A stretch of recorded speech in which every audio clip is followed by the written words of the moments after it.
everyone. This will be our very first podcast. I'm super excited about this. Today I want to talk a little bit about the process of medicalization. It began at about the turn of the century, or about 1900, and it was really driven by four key factors. One of these was the reform of medical education.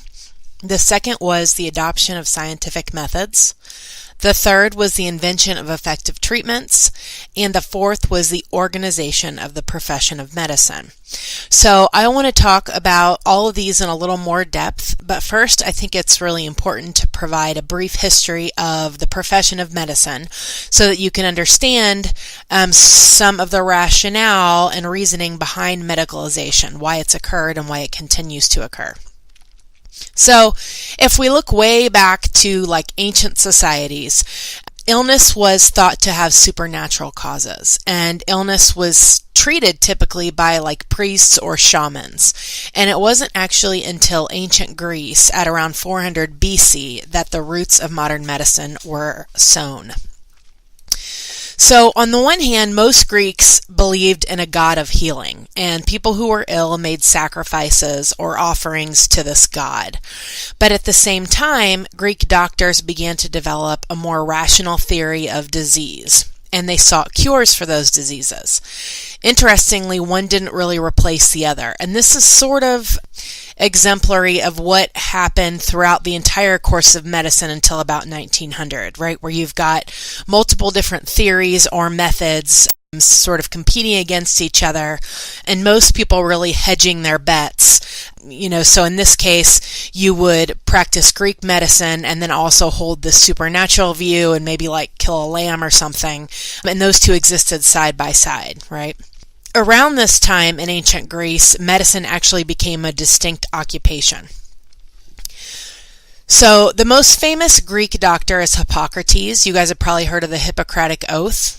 So Hippocrates stressed that doctors should very carefully observe the patient's symptoms and take note of them. And this was actually something new, right? This idea that we should actually watch the patient, see what the symptoms were, and then try to make some sort of rational decision about what was wrong, rather than just automatically saying, oh, well, you just need to go pray to the gods or whatever. And interestingly, Hippocrates also rejected all magic, and he believed in things like herbal remedies. And so this was when you started to see medicine for the first time. A number of Greeks speculated that the human body was made up of elements, and so if those elements were properly balanced, then that person was considered to be healthy. If they were unbalanced, that person got sick. Aristotle was also a big player at this time, and he lived from 384 to 322 BC, so we're still pretty early. And he began this theory called humorism that predominated for a very long time. And so he thought that the body was made up of four humors or liquids, and these were, and this is pretty gross, phlegm, yum, blood, yellow bile, and black bile. So the thought was that if a person had too much of one humor or another, they got sick. So for example, if a person had a fever, they must have too much blood. So the most common treatment was to cut the patient open and let them bleed. And you also saw things like leeches. And so this was the most commonly held view of the human body among European physicians until the advent of modern medical research in the 19th century. It's pretty scary. Into the late 19th century, there were many, many practitioners of medicine. And these people would travel around selling various remedies and providing services for fees, including things like bloodletting with leeches. Medical diagnosis was really impressionistic. So in other words, I'm going to look at you and just decide right away what my impression is of what's wrong with you and what I need to give you, what sort of poison. I mean, they used things like mercury. It was just really bad. It was super inaccurate, and they depicted conditions in these very general, non-scientific terms like fevers and fluxes, and there really was no knowledge of how or why people became sick. So there was no germ theory, for example. And so physicians possessed very few treatments that regularly worked. And in fact, most of them actually made the patients worse. So physicians practiced a lot of invasive, what's called heroic therapy, which consisted primarily of treatments like bloodletting, which we've just talked about, making people vomit, making their skin blister, and purging. And so through the early 1800s, there were no medical schools, right? So that was sort of part and parcel of the problem with the practice of medicine up to this point, is that there were no standards. There were very few university-trained physicians, and physicians typically learned through apprenticeship, and there was absolutely no connection between medicine, the practice of medicine, and science. Almost all doctors during this time practiced medicine part-time. So most of them actually earned their living as clergy or teachers or farmers, and medicine was just something that they did on the side. It was very low status. A lot of doctors were women, and of course that changed as soon as it became a high prestige occupation. And being a doctor was basically the bottom of the totem pole of things that you could do with your life. Total opposite of what's going on today. So then this guy, John D. Rockefeller, came along. You probably have heard of Rockefeller. You maybe have been to the Rockefeller Center. So Rockefeller was this uber rich guy who totally transformed American medicine. Interestingly, before the Civil War, John Rockefeller was just a little tyke, and his dad was one of these quack physicians, and he would go around selling these bottles of distilled tar, literally, to cancer patients for like $25 a piece, and the family got drug around all over the place because patients would get really angry when they had paid all these monies for treatments and then their loved one died. And so a lot of these quack physicians really sort of preyed upon people who were desperate because their family members were so sick. And so John Rockefeller's father was one of these. So fast forward a little bit. After the Civil War, John D. Rockefeller, the son, became super successful in the oil and coal business. And one of the most famous accounts of how modern medicine came to be what it is today relies on Marxist analysis of the influence of capitalism and medical reform. So in the early 20th century, corporate philanthropy was huge. And so there were all these big foundations started by these super rich people. And these rich people like Rockefeller and Carnegie and others were met with a lot of criticism and disdain during the early 20th century. There was a lot of concern about levels of inequality. There was horrible abject poverty, and then these like crazy rich people. And then all this was sort of exacerbated by this big battle between labor and Rockefeller's coal company that occurred. And so they were striking, and to make a long story short, there was this massacre called the Ludlow Massacre, where the National Guard and some kind of roughneck guys who worked for Rockefeller's coal company started this big fire, and a bunch of women and children died. And so it created this huge public outrage, and the Rockefeller family had to respond to questions about the legitimacy of this empire that they had created basically on the backs of all these poor people. So an important part of their response to this public outcry was that they used some of their fortune for humanitarian interests. So here's this guy, John D. Rockefeller. He's like rich as Midas now, and he's thinking to himself, what am I going to do with all this money? How can I look like I'm being a good guy while at the same time doing something that promotes my own interests? What he did is he started giving all these grants to medical research, and these were motivated by more than just his concern for the public. They also carried with them this sort of hidden agenda, which sought to rationalize healthcare, to dominate medical training, and to promote a sort of scientific view of medicine. And this huge investment by the Rockefeller Foundation into medical research and also into medical school reform, he built tons of modern hospitals.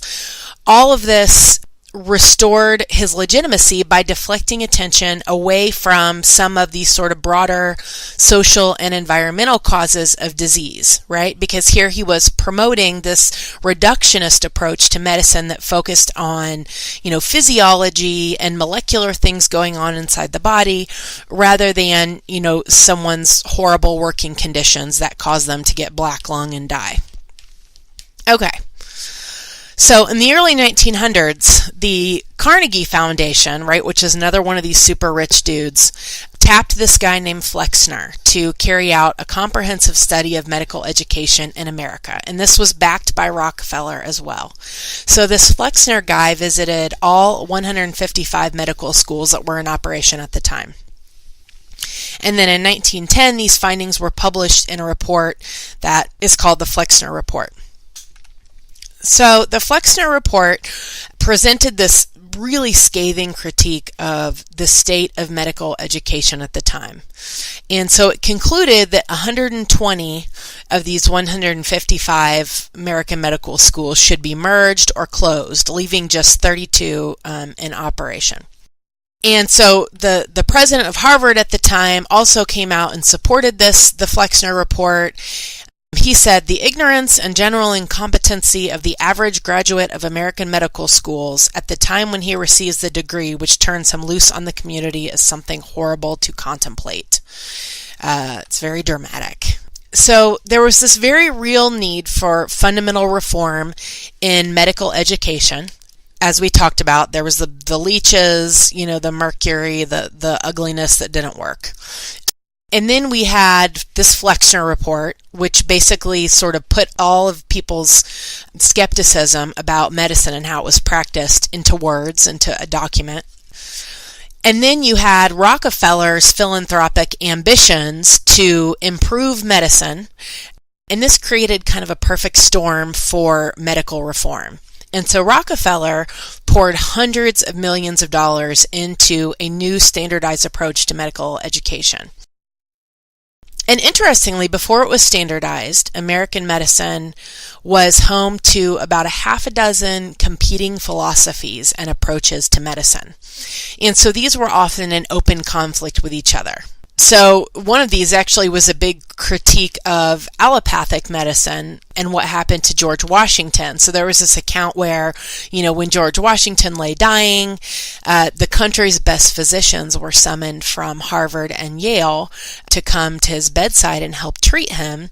And then the narrative was that they essentially killed him by draining 3 quarts of blood, giving him several doses of mercury subchloride, which is a poison, and covering his body with blisters.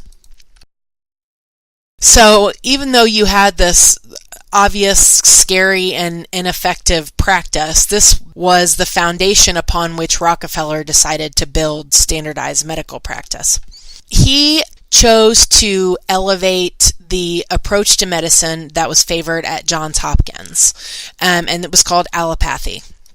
And it refers to the practice of healing through opposites. So, for example, if the patient is retaining water, then a drug that promotes urination is the answer. Or if the patient is coughing a lot, then you should give him or her a cough suppressant. And essentially, all prescription drugs are allopathic medicines, right? You have too much of this, so we're going to take some of it away by doing the opposite. Once they took away, the purgatives and the leeches and the lances, then allopathy actually proved to be pretty effective in addressing illnesses and injuries eventually. And it now plays a central role in our healthcare system. But in 1910, it was just one of many different approaches to health and healing. And there really, it really wasn't apparent at the time which one was going to rise to the top and be predominant. But Rockefeller chose allopathy. The interesting thing is that the profession of medicine as we know it today sort of started out as a hot mess and could have gone in a number of different directions. So with the help of money from Rockefeller and other powerful capitalists, and also supported by research funded by those same capitalists, physicians began to stake their claims. So they engaged in what can be called professional boundary work. And what I mean by that is they worked very hard to define different problems, be they physical or mental illnesses or social problems, as we discussed in class, sort of part of their own purview, right? Because the more work they had, the more they would have to do, the more legitimacy they would have, etc. So they struggled to build sort of a professional ideology that would assure for them higher incomes, greater social status, and continued prosperity for the profession. And it was through the development of the scientific method, which you guys all probably learned in 7th grade, that necessary support from the capitalist dominant, upper class was obtained, and the medical profession then was able to cement its control over healthcare in the United States. And physicians basically undercut the efforts of other types of professions in the field and established a monopoly control. And that happened after the public gained confidence in the scientific method. Basically, medicine started to work. The dominant class derived a lot of benefits from the shift to scientific medicine. So healthy workers, and again, this goes back to the Marxist capitalist critique, healthy workers are profitable because they are the employer's human capital. So it's hard to extract coal from the earth if those people are unhealthy, or you have people taking days off work or dying. You use this human capital for the production of goods and services that you can sell to make money. The benefits gained by the capitalist class associated with the reform of medicine were a healthier workforce and what ended up being a very powerful worldview that was tied to scientific medicine. So the promotion of scientific medicine served to medicalize all social problems and define them outside of the realm of political struggle and even outside of the realm of religious morals. So then medical problems became a matter to be taken care of with technical expertise and professional management. One of the manifestations of the triumph of sort of biological reductionism, right, which again is this idea that it comes down to a germ. It's not about, living in poverty, for example. One of the manifestations of the triumph of this reductionism was the limitation of the scope of medical research by the Rockefeller Foundation. It refused to fund any medical research investigating the relationship between social factors and health and disease. And this certainly was a big factor in preventing the early emergence of specialties like occupational health, which would have focused attention on potential environmental hazards in the workplace. So you can sort of see how this all comes together, right? So Rockefeller has extra money. He has to appear like the good guy, so he funnels all this money into shoring up a system of medical education and a medical profession that ultimately is going to serve his own needs, both by creating a healthy workforce and also by shifting attention away from the crappy working conditions, which are what started the big mine strike rolling in the first place. A lot of developments took place during this time. So physicians successfully lobbied to limit the practice of medicine to people of a certain class and training. Before that happened in the early 1900s, anyone could claim to be a doctor. Even if you didn't go to medical school, you could claim to be a doctor, right? And so this is what John's dad had done, and that must have left some kind of mark on John Rockefeller. Also around this time, the American Medical Association was founded, and this really came about in order to combat concerns about the lack of standards and medical training that emerged in response to the Flexner Report.